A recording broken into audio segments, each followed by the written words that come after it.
Assalamualaikum warahmatullahi wabarakatuh. Hari ini kita akan review SAE Figure Shinkocho Seho pertama dari Ultraman. Setelah yang satu ini.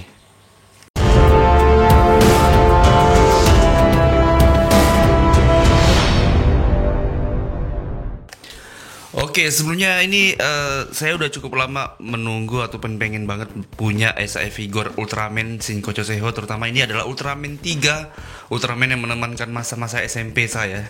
Jadi setiap pulang sekolah saya pasti nonton Ultraman 3. Dan yang membuat saya tertunda untuk mempunyai ini yaitu adalah karena banyak sekali testimoni yang jelek untuk figur ini. Pertama di bagian kisinya ataupun masih quality controlnya yang amburadul, catnya ngelotok, baret di mana-mana. Pokoknya ini memang benar-benar figur yang sangat-sangat jelek lah kualitasnya.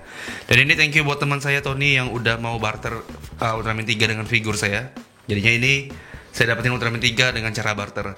Kalau teman-teman pengen punya Ultraman 3 bisa beli, harganya kisaran 700 sampai 1 jutaan ke atas, terutama untuk yang Ultraman 3 multi type ini ya. Dan baiklah, nggak perlu berlama-lama lagi, kita langsung review SAE Figure Shinkocho Seho pertama Ultraman. Dari packagingnya ini ciri khas dari Ultraman yaitu menggunakan background berwarna hitam. Kalau Kamen Rider Shinkocho Seho pada umumnya menggunakan background berwarna putih, tapi untuk Ultraman ini menggunakan background berwarna hitam seperti ini. Di sana ada penampakan dari Ultraman 3 dengan glowing eyes-nya seperti itu. Di bawah sini ada logo Bandai berwarna biru. Sama Sinesen quality control yang kampret banget di sini. Di sampingnya sama ada tulisan dari Ultraman 3 multi type. Di sampingnya juga sama. Di bagian bawahnya ada SAE Figure, bagian atasnya juga sama seperti di bagian bawah. Di bagian belakang, wah ini kampret banget. Kenapa ada stiker SNI di bagian situ? Dan ada stiker petunjuk cara merakit produk lagi, nggak penting banget. Kenapa nggak disimpan di bawah gitu loh? Ini menutupin muka Ultraman 3-nya. Dan baiklah, kita langsung review SAE Figure Shinkocho Seho Ultraman 3. Oke, saatnya unboxing times. Oke, yang pertama kita mendapatkan buku eksklusif seperti ini. Ini sama seperti Kabuto dan Hibiki, paling bertahan 2 seri saja, habis itu udah nggak ada lagi yang kayak gini.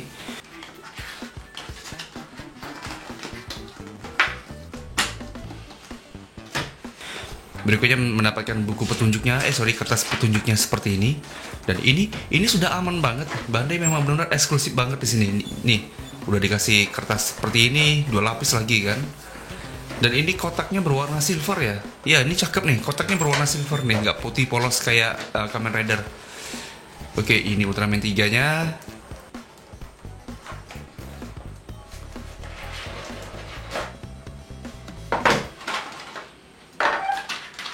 Dan ini aksesorisnya cukup lumayan banyak. Ya, ini cakep nih, warna silver. Dan baiklah, kita langsung review dari aksesorisnya dulu ya. Oke, yang pertama kita mendapatkan ini, tangannya. Ini buat Specium Ray-nya, jurusnya seperti ini. Jadi udah nempel dan udah terpisah seperti ini. Berikutnya mendapatkan tangan model seperti ini kayaknya buat terbang deh. Ya, kayak gitu kira-kira. Berikutnya mendapatkan tangan serupa seperti ini buatnya ini sepertinya buat jurusnya. Berikutnya ada tangan yang sedikit terbuka seperti ini. Berikutnya tangan seperti ini. Hampir sama semua sih tangannya. Selanjutnya ada tangan nyantai seperti ini. Dan yang terakhir mendapatkan tangan seperti ini lagi. Ini kayaknya buat salaman deh. Dan yang terakhir tentunya kita mendapatkan color timer seperti ini, berwarna merah buat penggantinya. Dan baiklah, kita langsung review SAE Figure Shinkocho Seho Ultraman 3. Oke, dan inilah dia SAE Figure Shinkocho Seho Ultraman 3. Nah, ini memang benar-benar proporsinya mantep banget. Mirip banget seperti yang aslinya, seperti yang di film yang saya tonton. Dan coba kita lihat lebih dekat lagi seperti apa figur ini ya. Oke, pertama di bagian telapak kakinya seperti itu ada tulisan BSP China. Dan ini di bagian kakinya ini ini warna silvernya oke sih ini. Gak gimana-gimana. Oke, ini ada sesuatu yang gak rapi di sini.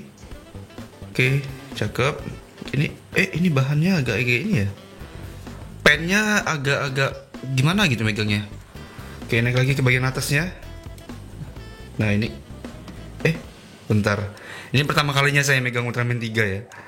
Oke. Nih, nah yang agak ganggu tadi tuh bagian ini nih. Ini catnya kok agak lengket gitu ya. Bentar, ini kompok. Sebentar, saya buka bukunya yang tadi dulu. Oke. Buku petunjuk sudah saya baca dan buku yang tadi saya sudah baca. Ternyata ada tujuannya, bukan buat main-main aja. Ternyata di sini bahannya adalah bahan fiber ataupun bahan karet. Ya, semi seamless seperti Shadow Moon dan juga Black kemarin lah. Ini tuh. Jadi ini bahannya karet seperti ini, kayak gini. Sampai bagian ini juga lembut juga sepertinya. Nih, bagian ini juga. Ini plastik tapi ada karetnya gitu di bagian ini ya. Unik sih ini. Kamen Rider nggak kayak gini padahal. Ya, kayak gini. Tuh, ini empuk banget tuh. Bisa teman-teman lihat di kamera. Nih, empuk banget nih. Nih. Ternyata bahannya bahan karet.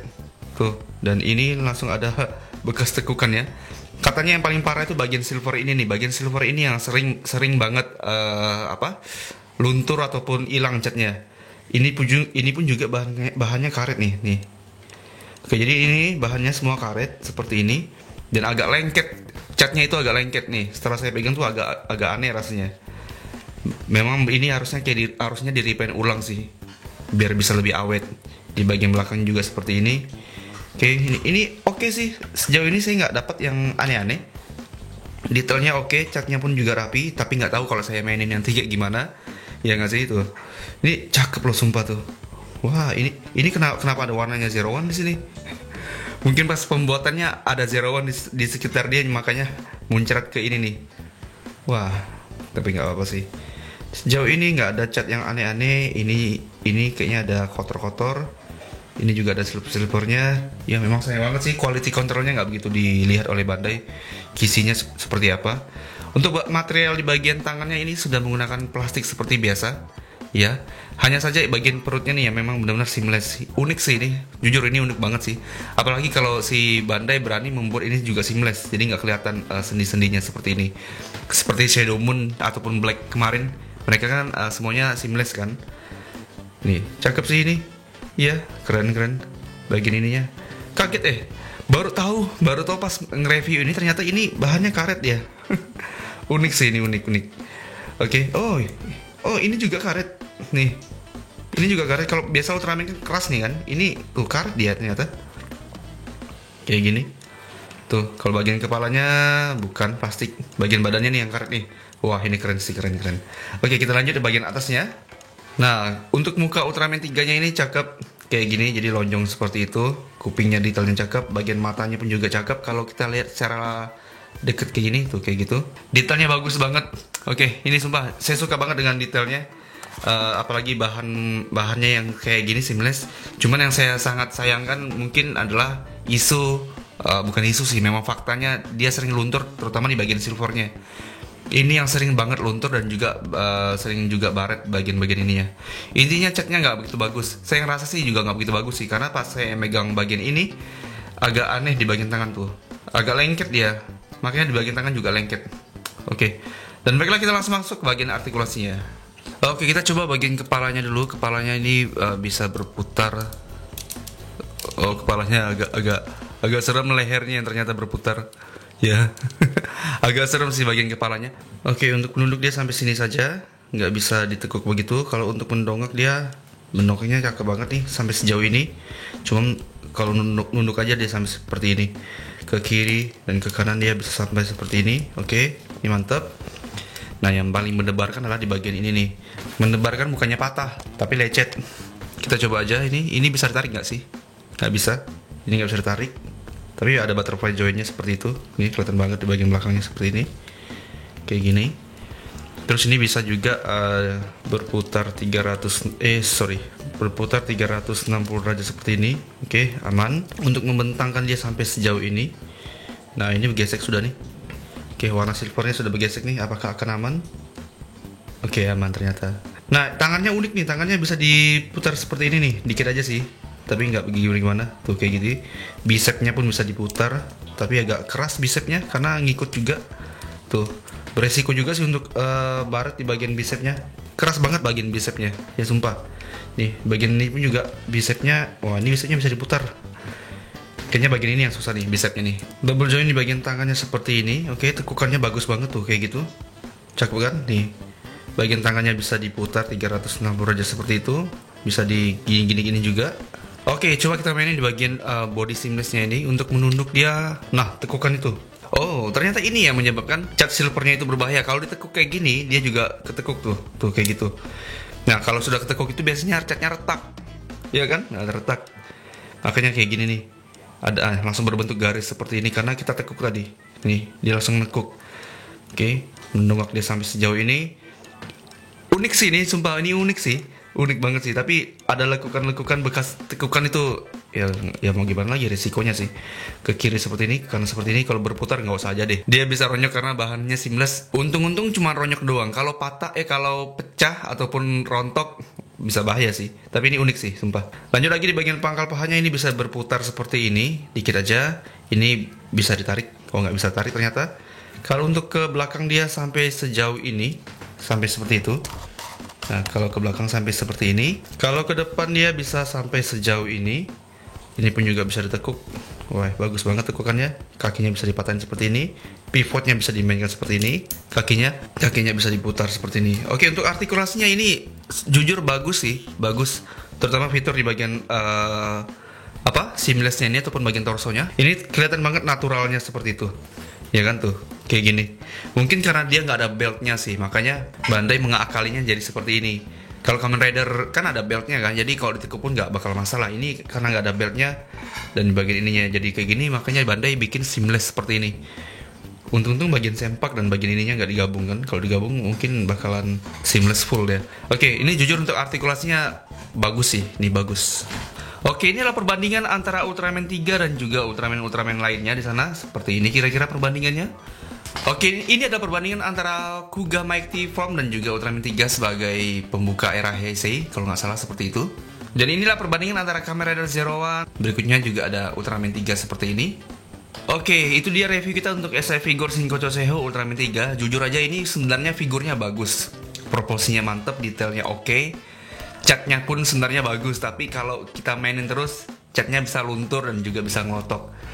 Kelebihannya adalah di bagian perutnya yang terbuat dari bahan karet seperti ini, tapi itu juga bisa menjadi kelemahannya karena kalau kita tekuk, ini aja udah ditekuk, udah ada bekas tekukannya kan, yang tadi teman-teman lihat, ya kan tuh. Bagusnya sih dia kelihatan natural sebagusnya seperti itu, tapi kelemahannya adalah ya kenaturalan tersebut bisa membuat tekukan-tekukan di bagian perutnya. Itu yang menjadi kelemahan dari figur ini. Dan itu pun juga bisa menjadi pembuka untuk lunturnya cat warna silver di bagian perutnya ini. Itu bisa menjadi resikonya. Mungkin ini kedepannya bakalan saya repaint ulang, terutama di bagian silvernya.